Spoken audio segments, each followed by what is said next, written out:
Assalamualaikum warahmatullahi wabarakatuh. Ya, pada sebelumnya saya perkenalkan, saya Dr. Odi. Kali ini saya akan membahas tentang materi terkait branding. Nah, mungkin saya tidak akan membahas terlalu detail tentang branding karena memang teorinya sebenarnya cukup banyak dan bisa makan waktu berjam-jam. Hanya saja karena ini keterbatasan waktu hanya 10 menit, saya akan membahas tentang prinsip dasarnya saja sehingga Anda bisa mengembangkan itu semua. Jadi branding itu sendiri nanti tidak terbatas hanya pada perusahaan, tapi juga Anda bisa kembangkan ke dalam personal branding Anda. Jadi Anda punya brand tersendiri, Anda punya kekhasan tersendiri terhadap diri Anda, yang harapannya itu membantu Anda dalam kegiatan sehari-hari atau dalam melakukan proses-proses negosiasi dan segala macamnya. Nah, apa sih brand itu sebenarnya? Jadi jangan salah pahamkan bahwa brand itu adalah sebuah merek, atau mungkin brand itu sebuah logo, atau mungkin brand itu slogan. Bukan itu semua. Jadi brand itu bukan logo, bukan merek. Jangan dibayangkan, oh Pepsi itu yang brandnya warnanya biru, McD itu yang brandnya logonya seperti huruf M. Bukan seperti itu. Jadi brand itu adalah suatu pengalaman. Jadi mudahnya adalah brand adalah suatu pengalaman. Jadi pengalaman yang dirasakan oleh konsumen Anda terhadap produk Anda. Jadi mulai dari proses produksinya, marketingnya, kemudian kondisi tempat usaha, keramahan pelayanan. Jadi semua yang ada dalam usaha Anda atau mungkin personal Anda itu adalah menjadi brand, menjadi pengalaman yang dirasakan oleh konsumen Anda atau mungkin partner Anda selama ini. Mungkin kalau Anda yang dikembangkan adalah personal branding, artinya oh si A itu adalah orang yang jujur, punya integritas yang baik, kemudian tepat waktu. Itu adalah pengalaman yang dirasakan oleh orang lain terhadap Anda. Itulah personal branding Anda.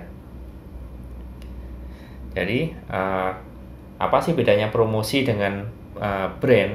Jadi harus kita bedakan. Jadi promotion is what you tell about your product. Jadi kita bicara kepada orang, oh saya ini ada misal ada Anda sedang interview untuk suatu pekerjaan. Anda bilang, saya orangnya cekatan, saya orangnya cepat menangkap pelajaran baru.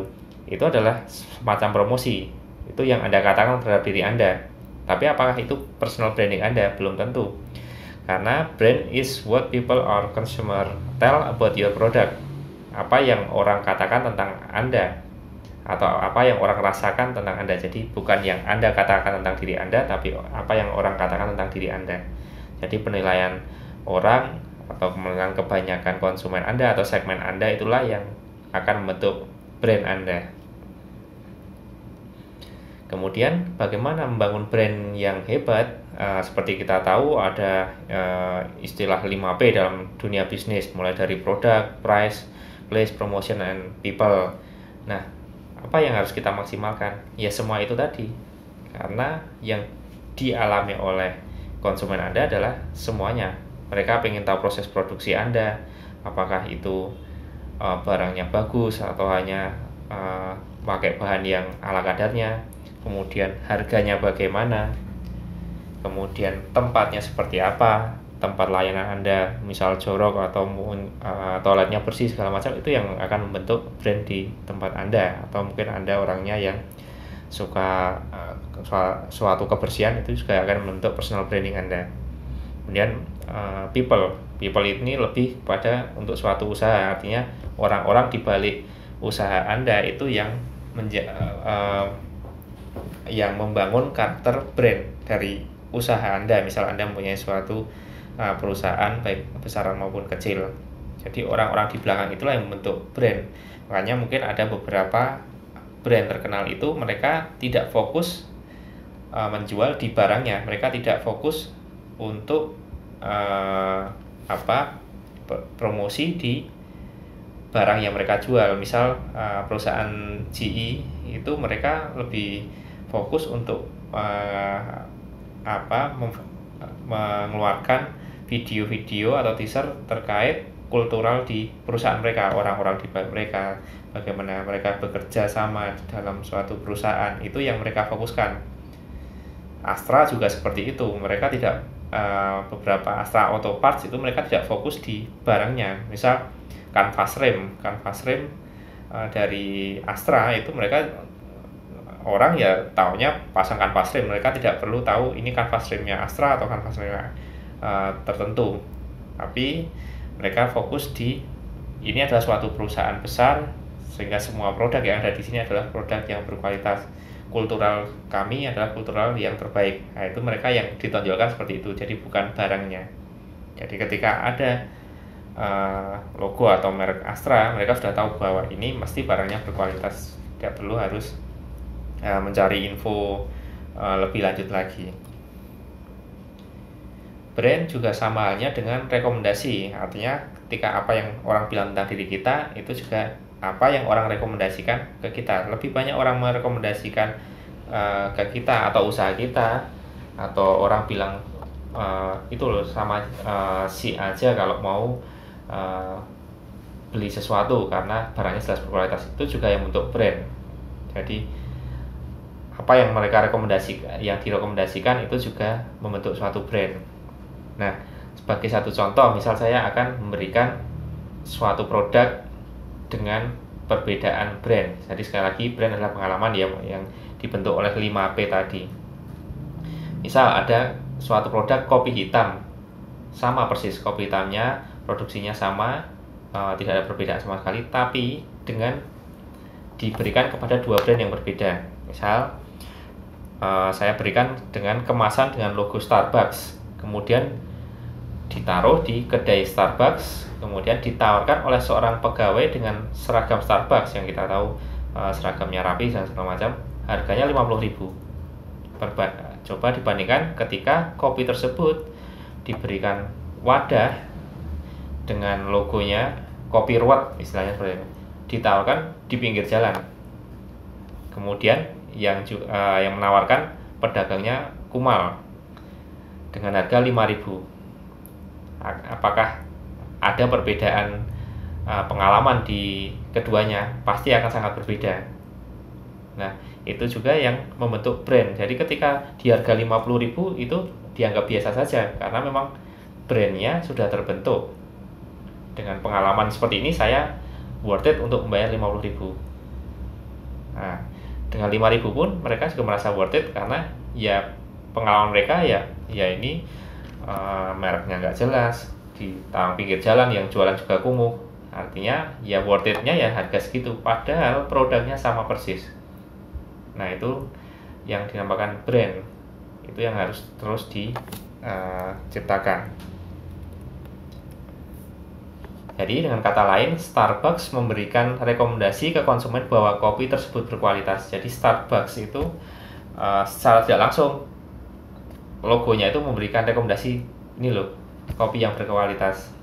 Nah, Anda pun karena sudah terbawa rekomendasi dari banyak orang, dari banyak iklan segala macam, artinya juga tahu kalau Starbucks itu punya brand yang bagus, punya produk yang bagus. Padahal kopi hitamnya mungkin sama persis. Bisa Anda coba juga di berbagai tempat kopi, mungkin apalagi yang bukan penikmat kopi yang luar biasa, biasanya dia akan merasakan kurang lebih ya sama sih sebenarnya. Bahkan mungkin lebih enak kalau beli kopi yang di coffee shop biasa. Itu bisa Anda rasakan. Kemudian tapi bagaimana jika kondisinya kita balik? Kopi berkualitas tersebut direkomendasikan oleh seorang pedagang Kumal, kemudian di pinggir jalan, bahkan dijual dengan harga 1/10 dari Starbucks. Nah, itu seperti yang saya sebutkan tadi. Pasti tetap akan berbeda pengalamannya.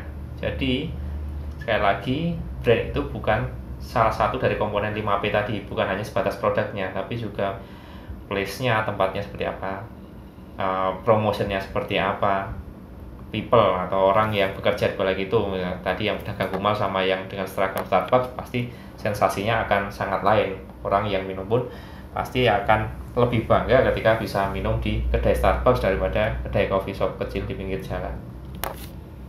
Nah, jadi kita ketika ingin memaksimalkan branding, ya itu 5P tadi harus dikembangkan terus-menerus dan dilakukan secara konsisten.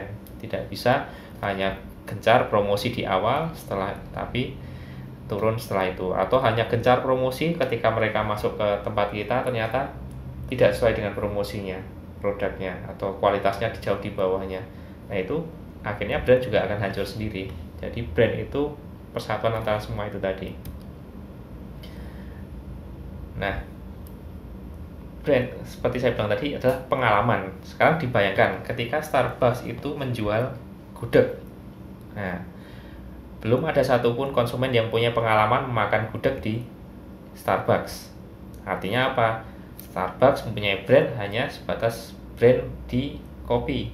Sekarang bayangkan jika brand tersebut, brand Starbucks dibandingkan brand YouTube yang mungkin hanya terkenal di lokal, tapi yang dijual adalah gudeg. Orang pasti akan lebih percaya ketika membeli gudeg di YouTube karena brandnya memang sudah terbentuk. YouTube itu brand untuk gudeg.